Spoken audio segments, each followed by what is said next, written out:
This is technically not part of the book haul, but I am trying not to feel like I'm falling into consumerism by acquiring new books. I'm trying to look at buying new books as buying pieces of art and supporting the artist, because that is what it is. I don't feel like it's the same thing as if I go out and buy a new pair of shoes that I don't need from a chain store. Buying a book supports the person who wrote the book. And I did want to show off this art piece. It is fan art from the Stormlight Archive. It is Shalon Devar. I'll try to hold it so it's not super reflective.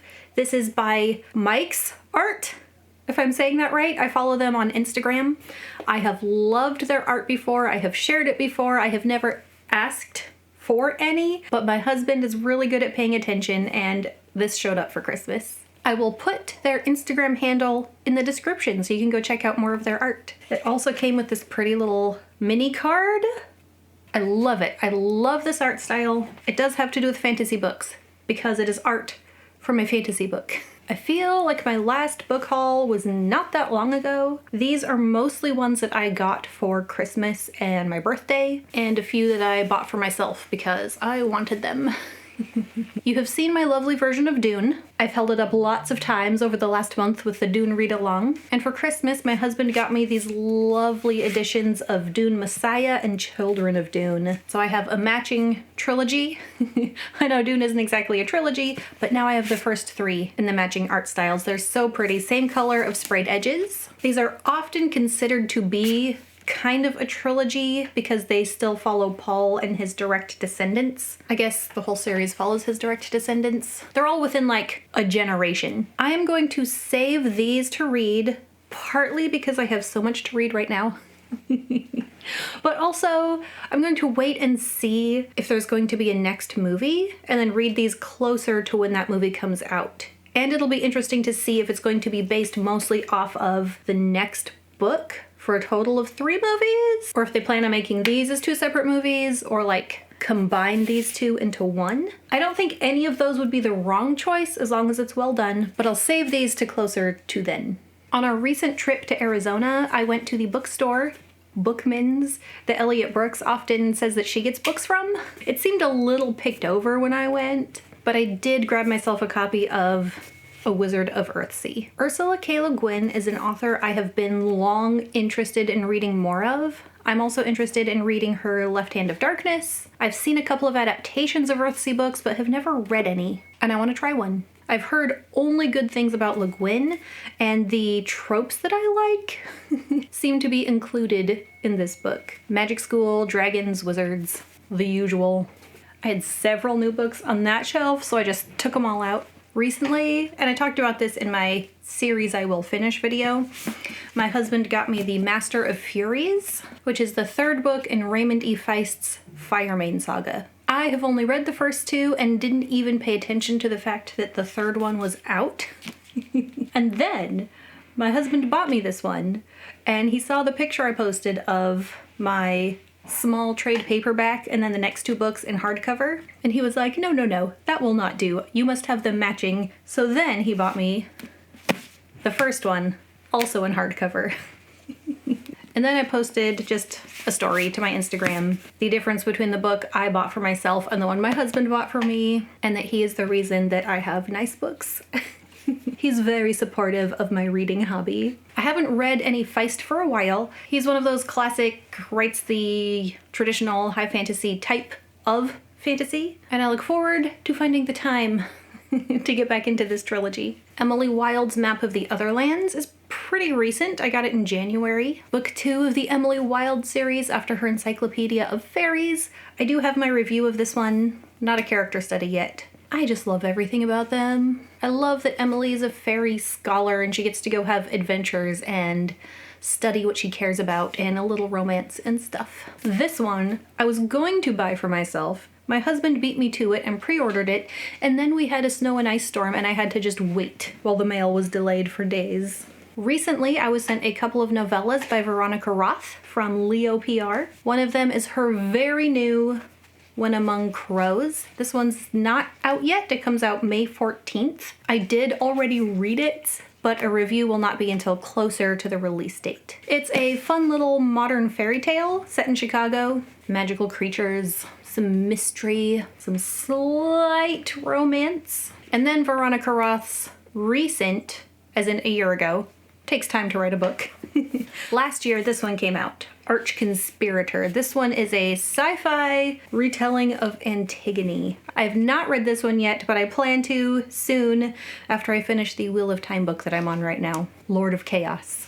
Also, after going straight from reading a novella that's 162 pages, small size, to going to something like a Wheel of Time book that's 700 pages, fine print crammed closely in together, I feel like I need to make a video comparing the size of books and how the storytelling changes based on your page count, word count, how long you have to tell the story, and how that changes how it's told, because it changes a lot.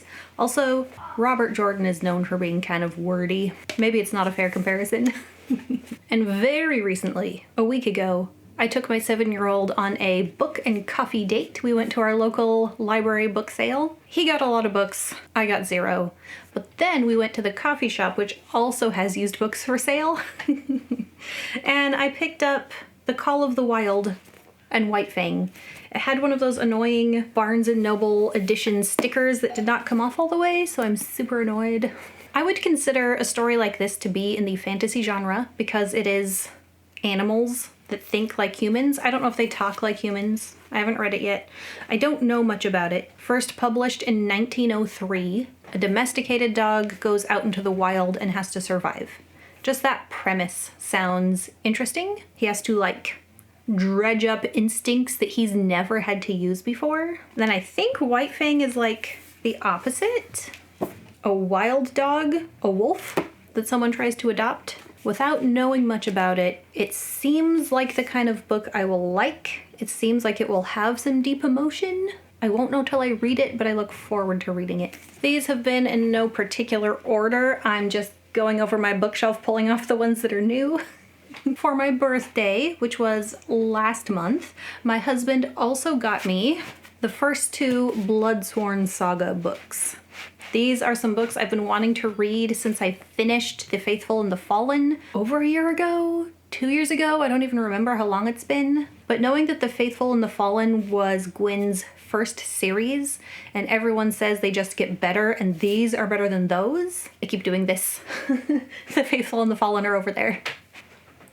These are some big, hefty, epic fantasy. I can't wait to read them. John Gwyn does not technically count as grim dark, but The Faithful and the Fallen are about as grim and dark as I want to go. And these sound like they'll be right in line with the style I'm used to from The Faithful and the Fallen. I think they're based on Norse, a Norse-inspired epic of blood and vengeance. And I mean, look at these creatures.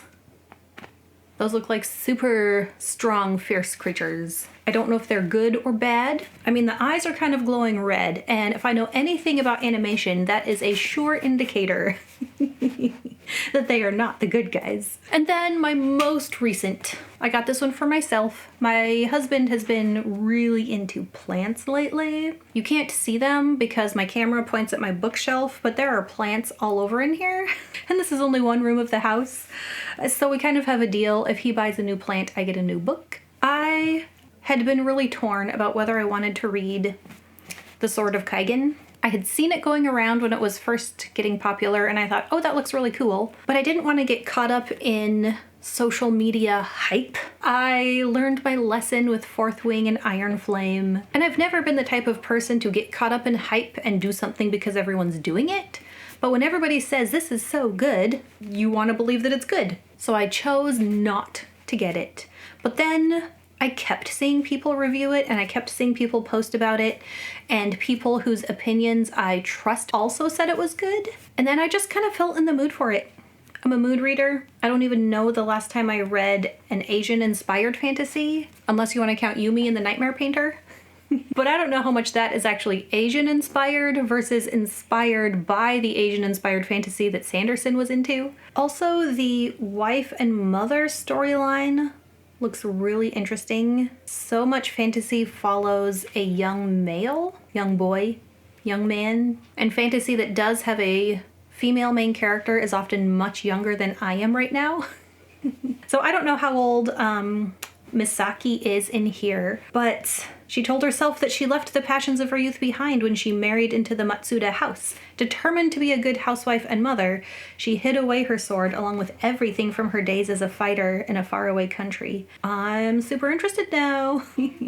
As a wife and a mother who's been recently kind of reconnecting with old passions, picking things back up that I used to care about, trying to do more drawing, painting, crocheting. Hardly counts as picking up a sword again, but reconnecting with old passions at this stage in my life. I don't know if that really happens here, but it's drawing me in and making me want to read this. So I have lots of new books to start. I don't know which one I'll read next. This one's kind of high on the list.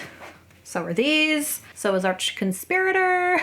If you've watched my videos for a while, you know I'm a pretty slow reader. Books like this, I'll read probably 2 of them in a month. So at this point, I probably have enough books for the rest of the year.